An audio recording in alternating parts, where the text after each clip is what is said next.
नमस्कार आदाब दोस्तों, मैं आपका दोस्त मोनू एक बार फिर एक नई कहानी के साथ हाजिर हूँ। दोस्तों, आज मेरी कहानी का शीर्षक है एक बेटा ऐसा।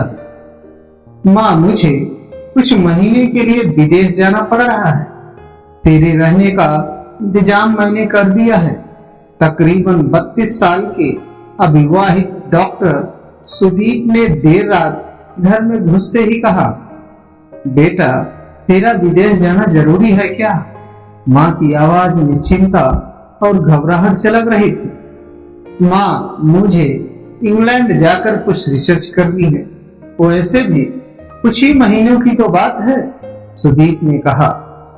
जैसी तेरी इच्छा, मरी सी आवाज में माँ बोली और छोड़ आया सुदीप अपनी माँ प्रभा देवी को एक पड़ोस वाले शहर में स्थित एक वृद्धाश्रम में आने पर शुरू में हर बुजुर्ग के चेहरे पर जिंदगी के प्रति हताशा और निराशा साफ झलकती थी, पर प्रभा देवी के चेहरे पर वृद्धाश्रम में आने के बावजूद कोई शिकन तक न थी। एक दिन आश्रम में बैठे कुछ बुजुर्ग आपस में बात कर रहे थे।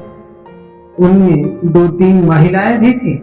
उनमें से एक ने कहा, डॉक्टर का कोई सगा संबंधी नहीं था जो अपनी माँ को यहाँ छोड़ गया। तो वहां बैठी एक महिला बोली, प्रभा देवी के पति की मौत जवानी में ही हो गई थी। तब सुदीप कोई 4 साल का था। पति की मौत के बाद प्रभा देवी और उसकी बेटे को रहने और खाने के लाले पड़ गए।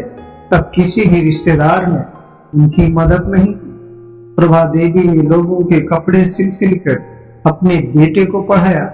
बेटा भी पढ़ने में बहुत तेज था, तभी तो वो डॉक्टर बन सका।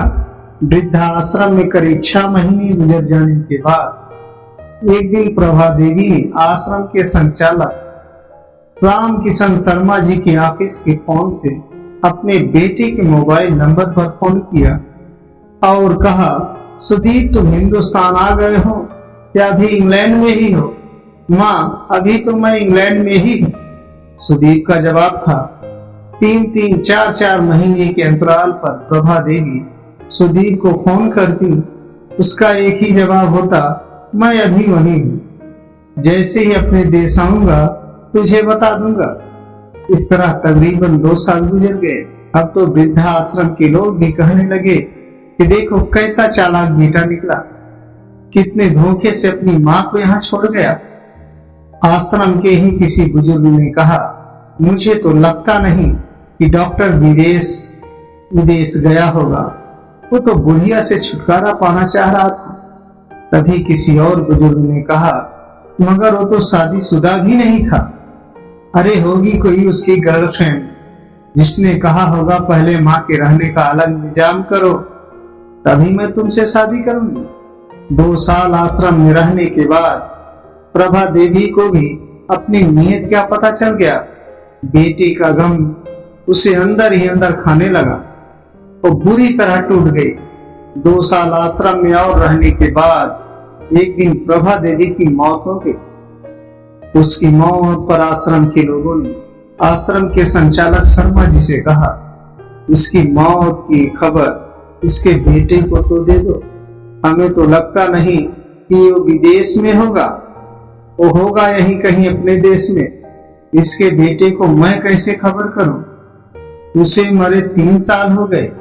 शर्मा जी की आवाज सुनकर वहां उपस्थित लोग सन्नाटा खा गए।